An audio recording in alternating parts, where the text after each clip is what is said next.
Inilah tersangka Andi Agus Kuncoro, warga Mesuji Raya Oki. Tersangka telah diserahkan Polres Oki ke Kejari Oki dan diterima di ruang seksi Perdata dan Tata Usaha Negara Kejaksaan Negeri Ogan Komering Ilir, Ahmad Irawan Hakiki. Sebelumnya tersangka Andi dilaporkan atas perkara penggelapan dana kas anggota KUD Rahayu Bakti Mesuji Raya Oki ke Polres Ogan Komering Ilir Desember 2018 lalu. Tersangka yang merupakan mantan ketua KUD selama 2 periode, yaitu 2011 hingga 2013 dan 2016, itu gelapkan uang milik anggota KUD senilai 4,1 miliar rupiah yang dipergunakannya untuk memperkaya diri sendiri dan menjalankan usaha pribadinya. Modus yang diketahui berdasarkan data berkas perkara penangkapan oleh pihak kepolisian bahwa tersangka mengajukan pinjaman uang kepada salah satu bank dengan jumlah miliaran rupiah. Uang tidak masuk dalam kas KUD dan digunakan sendiri untuk kepentingan pribadi dan ironisnya hutang tersebut menjadi terbebani dan terpaksa harus dibayar oleh anggota dan pengurus yang baru.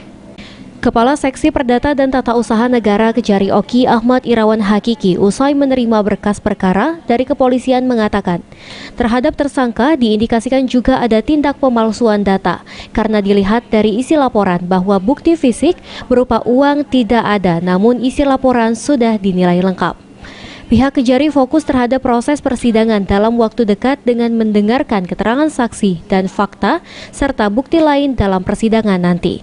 Berkaitan dengan proses pengembangan dan diduga adanya tersangka lain terhadap kasus penggelapan dana sebesar 4,1 miliar ini, Kejari Oki menyerahkan sepenuhnya kepada kepolisian Polres Oki.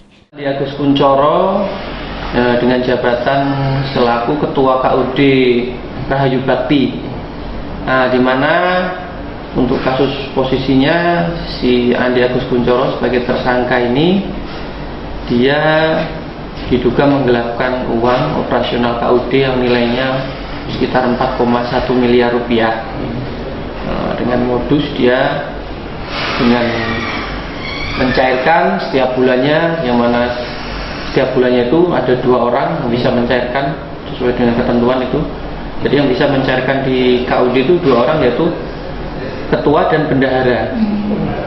Namun sementara ini kami masih menerima berkas hanya ketua saja. Untuk selanjutnya itu kita kembalikan ke penyidik, ya, artinya kewenangan ada pada penyidik, yang mana mungkin ada di sini kan nggak mungkin hanya 1 orang aja, bisa jadi seperti itu, ada pertanyaan-pertanyaan seperti itu kan. Ahmad Romawi, PAL TV.